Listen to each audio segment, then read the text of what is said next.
Jorhat stadium স্থিত সুৰৰ দেউল সংগীত বিদ্যালয়ত অনুষ্ঠিত হৈছে এক বিশেষ দুদিনীয়া তবলাৰ কৰ্মশালা। এই কৰ্মশালাখনি আয়োজন কৰে যোৰহাট জংকাৰ সংগীত একাডেমীয়ে, যাৰ মূল প্ৰচেষ্টা দুজন সংগীতপ্ৰেমী তথা আশাসুধীয়া ভাতৃ অমৰজ্যোতি শৰ্মা আৰু তেওঁৰ ভাতৃ।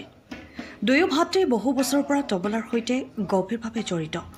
নৱপ্ৰজন্মক তবলাৰ দৰে পৰম্পৰাগত বাদ্যযন্ত্ৰৰ প্ৰতি আগ্ৰহী কৰোৱা তথা এই শিল্পক আগলৈ নিয়াৰ মানসেৰে এই বিশেষ প্ৰশিক্ষণ শিবিৰৰ আয়োজন কৰা হৈছে।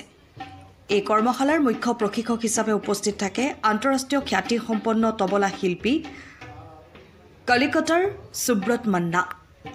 তেওঁৰ নিখুঁত তালিম আৰু প্ৰেৰণাদায়ক দৃষ্টিভংগীয়ে কৰ্মশালাখনি বিশেষ গৰিমাময় কৰি তোলে। এই দুদিনীয়া কৰ্মশালাত প্ৰায় অৰ্ধশতাধিক শিকাৰুৱে অংশগ্ৰহণ কৰে। নতুন প্ৰজন্মৰ তৰুণ-তৰুণীৰ মাজত তবলাৰ প্ৰতি আগ্ৰহ আৰু নিষ্ঠা সৃষ্টিৰ ক্ষেত্ৰত এনে উদ্যোগ এক গুৰুত্বপূৰ্ণ পদক্ষেপ হিচাপে বিবেচনা কৰা হৈছে।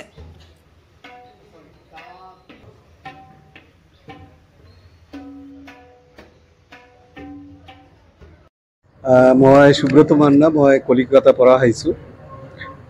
একচুৱেলি মই যোৰহাট আহিছোঁ অলমষ্ট 20 সাল হৈ গ'ল।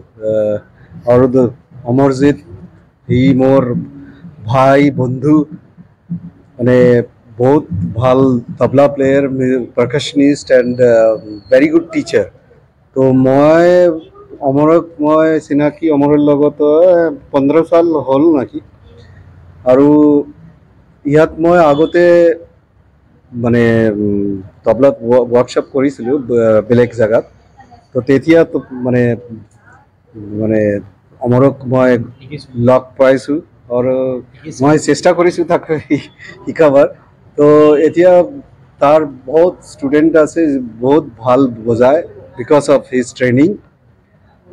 তো ইয়াৰ মানে কি যোৰহাটত বহু মানে টেলেণ্টেড ল'ৰা ছোৱালী আছে।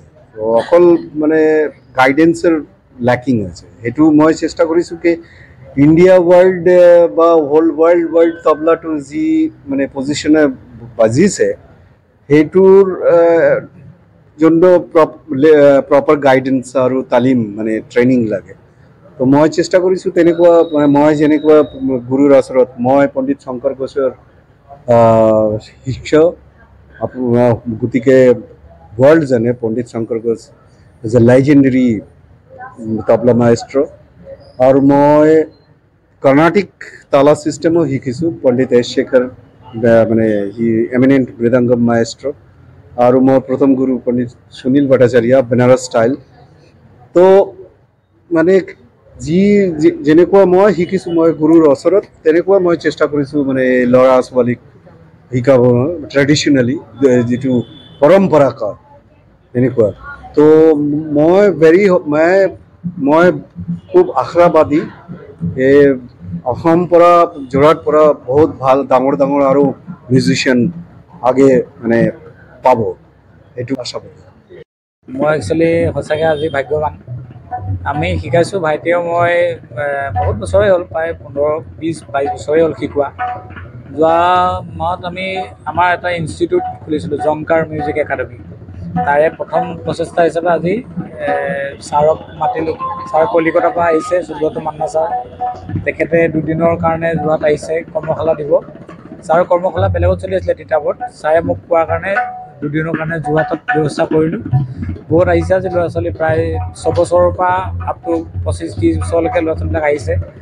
ছাৰৰ ওচৰত শিকি পেলাই বহুত এনকাৰেজ পাব বুলি ভাবিছোঁ। আৰু এই জংকাৰ মিউজিক একাডেমীৰ প্ৰথম পদক্ষেপ এইটো আমাৰ। সকলোৰে আশীৰ্বাদ বিচাৰিলোঁ আৰু সহায়টো কৰি যাব সদায়। ইয়াকে এতিয়া আজি 40-50জন ছাত্ৰ ছাত্ৰী অংশগ্ৰহণ কৰিছে।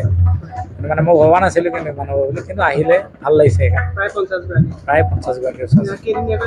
আজি আৰু কাইলৈ এইকাৰণে হ'ব, আজি আৰু কাইলৈ দুদিন। Music academy, Jhankar music academy. Jhankar মোৰ সৰু ল'ৰাৰ নাম, গতিকে তাৰ নামেৰে থলোঁ। আৰু ভৱিষ্যতে এখন ডাঙৰ মিউজিক স্কুল কৰিম বুলি আশা আছে, যদি চব ঠিকে থাকে সকলো ফালৰ পৰা।